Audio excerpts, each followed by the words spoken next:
Hello everyone, this is Andrew from Crown Academy of English. Today we are doing an English vocabulary lesson about expressions related to arguments.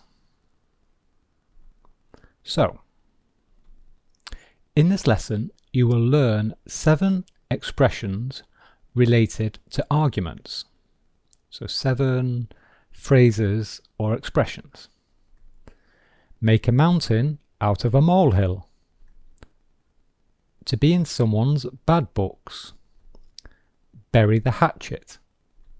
Clear the air. Sit on the fence. Water under the bridge. And wipe the slate clean. Okay, so let's start with this one. Make a mountain out of a molehill. So let me explain some vocabulary first. So this is a mole. So a mole is a very small animal who lives underground. So the animal lives under the ground and it digs tunnels and holes in the ground. So when it digs under the ground, it makes a molehill. Okay, a molehill. So this is just a small mound of earth. So this is the earth that comes up when it digs a hole. Okay, so this is quite small. This is small. This is probably about 50 centimeters, 30 centimeters high. So that's a molehill. And this is obviously a mountain. I'm sure you already know this word, mountain. And this is very big. You know, a mountain can be several thousand meters high. Okay? So we have a small molehill and a big mountain. So this expression, make a mountain out of a molehill. The meaning is to make a big problem out of a small problem. And another explanation is to worry and stress about a small problem.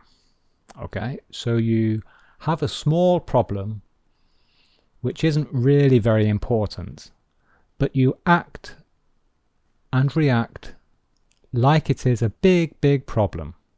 So you make a mountain out of a molehill. Now let me give you an example. So I'm going to give you an example now. This is the definition. So the example is, well, this is Jane and Mark. And Jane is obviously very angry. She's stressed, she's worried. And she says, I'm trying to cook dinner and I don't have any rice. So she's stressed because she doesn't have any rice. And Mark says, calm down.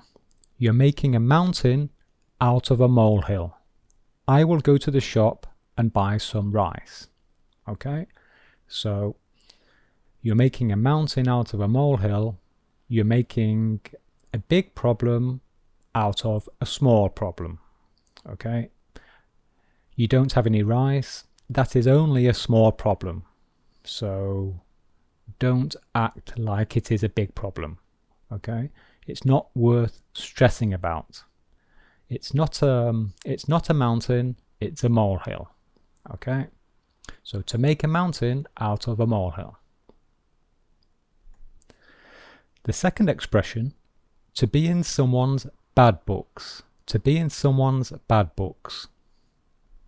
So, if you are in someone's bad books, it means that you have annoyed someone. If you are in someone's bad books, that person is angry with you. So someone is angry with you if you are in their bad books. Example. I was late for work this morning. And this is my manager who is angry with me. And now I am in my manager's bad books. Okay, so my manager is angry with me because I was late. And so I am in my manager's bad books. Or I can say I am in his bad books. Okay? And another example. Mark is in Jane's bad books. Okay? So Jane is angry with Mark. Therefore, Mark is in Jane's bad books. We also have the opposite expression. We can say to be in someone's good books. To be in someone's good books. And that means that someone is happy with you. Someone is pleased with you. So, for example, if tomorrow I arrive at the office very early, then perhaps I will be in my manager's good books. Okay, I will be in my manager's good books if I arrive early tomorrow. Bury the hatchet. So what is a hatchet? Well, this is a hatchet. Okay, so it's like an axe. It's another word for an axe. It's similar. Okay, so it's this hatchet. And bury, this is a verb. Notice the expression, the pronunciation. It's bury. And bury something means to put something into a hole in the ground and then cover it. Okay? So therefore, the meaning of bury the hatchet is, well, it means to forget an argument with someone and become friends again. Okay? So the literal expression is we take this dangerous weapon, the hatchet, and we bury it in the ground. We hide it. Okay? Because we no longer need the weapon, because we have become friends again. Okay? So we hide our weapons, basically. We hide our weapons, and it means to forget an argument with someone and become friends again. So an example, Mark and Jane had an argument yesterday, but today they have decided to bury the hatchet. Okay, today they are very happy because they have forgotten about the argument and they have decided to become friends again. Okay, so it just means to forget an argument, to move on. Okay, to make the peace. To clear the air. So this means to remove bad feelings between people by discussing a problem. To talk openly with someone about a problem in order to solve the problem. Okay, so when you clear the air, you don't ignore a problem. It's the opposite. On the contrary, you decide to discuss a problem.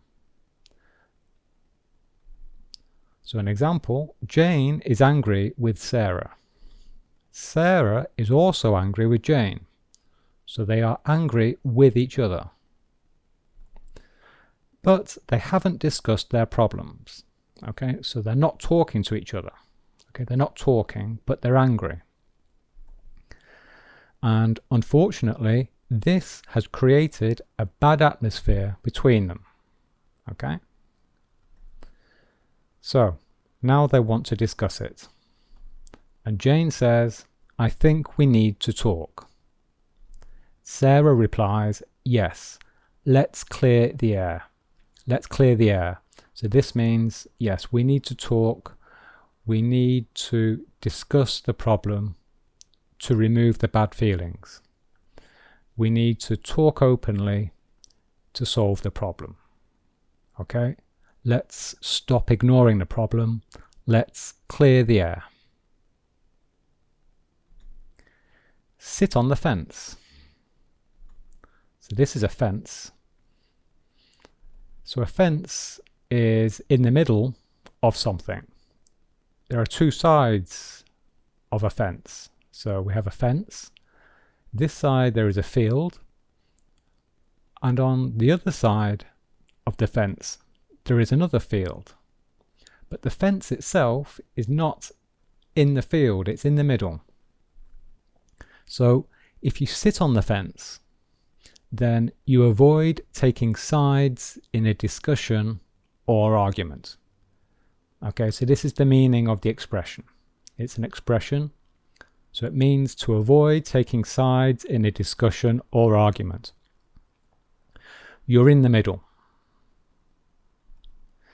Example. David says, I think the government should raise taxes. But John doesn't agree. John says, I think the government should lower taxes. Okay, so David has an opinion and John has another opinion. And Mark says, well, I understand both points of view. So he understands this point of view and this point of view. But Mark is sitting on the fence because he's not taking sides in this discussion. He's not saying which opinion he agrees with. He's saying he understands both points of view. Very often politicians sit on the fence a lot. You know, they never really they don't always give a strong opinion about something. They try to hide their opinions by sitting on the fence because they think that more people will like them. Whereas in reality, I think it's people who sit on the fence, they are very, I find them very annoying, okay, because they are people who never have an opinion about something. Okay, so sit on the fence.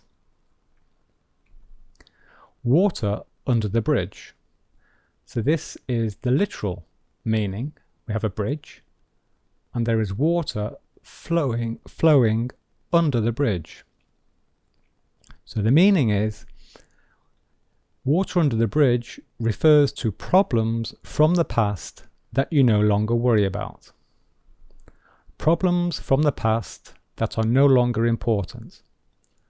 So the water represents the problems which are going away from you, which are flowing away. So it's problems which are far behind you. Example. My manager shouted at me last year, but that is water under the bridge now. Okay, so last year, yes, I was a little bit angry.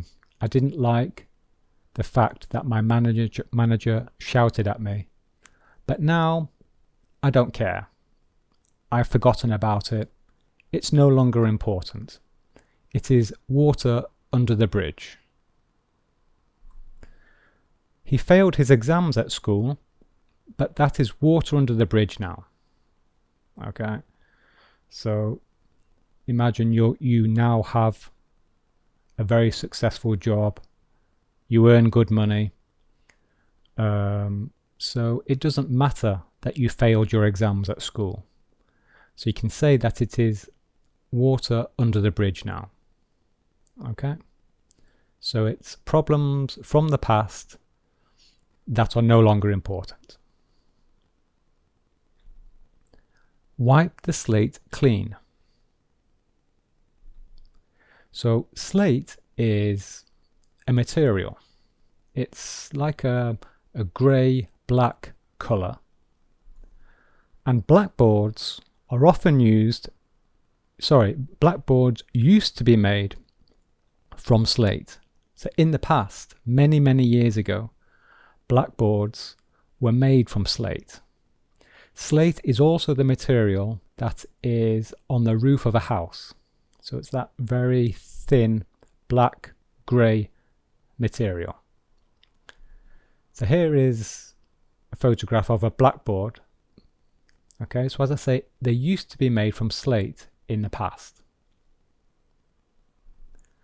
So wipe the slate clean, this is what it means.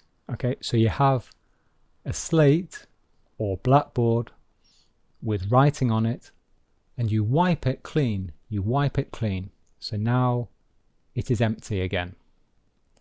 So that is the literal meaning.